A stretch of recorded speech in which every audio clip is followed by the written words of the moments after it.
ज्येष्ठ शिवसैनिक तथा धर्मवीर आनंद दिघे यांचे जुने विश्वासू सहकारी शिवसेनेचे विभाग प्रमुख दिलीप ओवळेकर यांचं आज अल्पशा आजारानं निधन झालंय.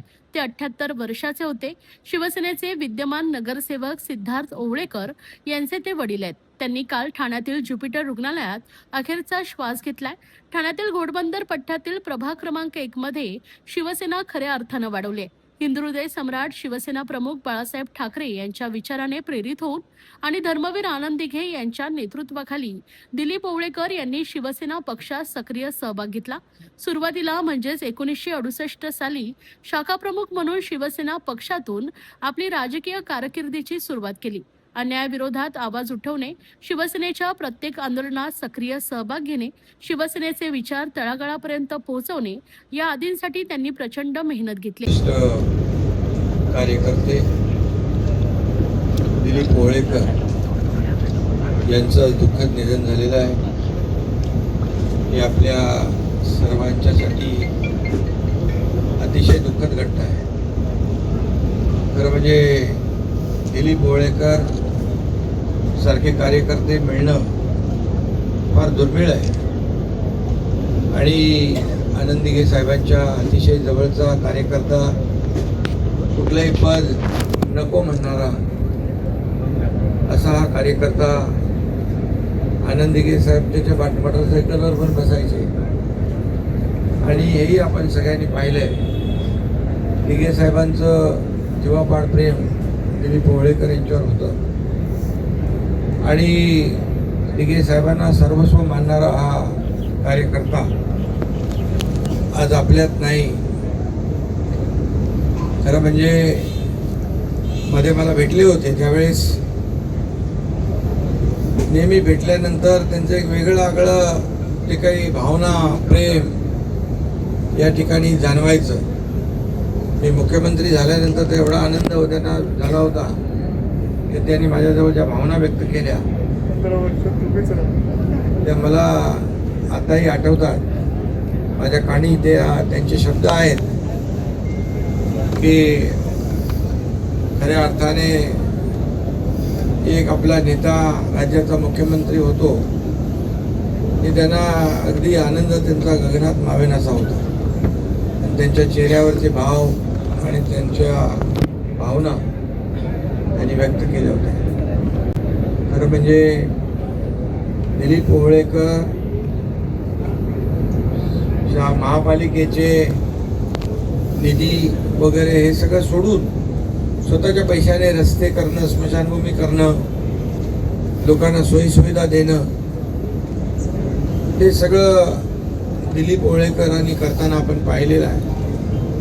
त्यामुळे आगळा वेगळा एक समाजसेवक दिलीप ओवळेकरांच्या रूपाने या भागाला मिळाला होता आणि काम करत असताना कुठल्याही पदाची अपेक्षा न करता काम करणारे कार्यकर्ते फार दुर्मिळ असतात आणि त्याचं जिवंत उदाहरण आपण दिलीप ओवळेकर यांच्या रूपाने पाहिलं. देखील इथं त्यांच्याच पावलावर पाऊल ठेवून त्यांनी दाखवलेला आदर्श जो आहे त्याच्यावर काम करतोय आणि म्हणूनच आज कालपासून इथे हजारो लोक त्यांच्या अंत्यदर्शनासाठी आले. हीच खरं म्हणजे त्यांच्या कामाची पोचपावती आहे आणि म्हणून मी त्यांना शिवसेनेच्या वतीने या ठिकाणी भावपूर्ण श्रद्धांजली देत असताना त्यांची आठवण चिरंतर या ठिकाणी कायम राहील. समाजसेवक कसा असतो, एक दुसऱ्यासाठी सर्वस्व पणाला लावणारा कार्यकर्ता कसा असतो, आपल्याला काय मिळेल यापेक्षा लोकांना काय मिळेल हे देणारा कार्यकर्ता कसा असतो, हे सगळं दिलीप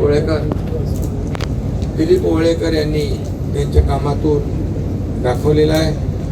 दिलीप ओवळेकर एक कार्यकर्ता नाही तर आपल्या परिवारातला एक सदस्य या भावनेने काम करायचा आणि आज आपल्यातून दिलीप ओवळेकर गेले असतील तरी सुद्धा त्यांचं काम, त्यांचं कार्य हे कायम लोकांच्या लक्षात राहणार आहे आणि म्हणून त्यांची आठवण चिरंतर आपल्या सगळ्यांना होत राहील आणि या कामाची प्रेरणा इतरही लोकांना मिळेल यासाठी आपण एक स्मारक त्यांचं एक करूया आणि जेणेकरून त्यांची आठवण कायमस्वरूपी आपल्या ठाणेकरांना होत राहील. हाय खुशी, हाय निकिता, तूने आफ्टर 12 कौन सी स्ट्रीम में एडमिशन लिया है? मुझे हेल्थ केयर फील्ड में करियर तो बनाना है, लेकिन मुझे समझ में नहीं आ रहा है मैं कौन सा कोर्स लूँ। खुशी, अभिनव इंस्टीट्यूट का GNM नर्सिंग कोर्स परफेक्ट है।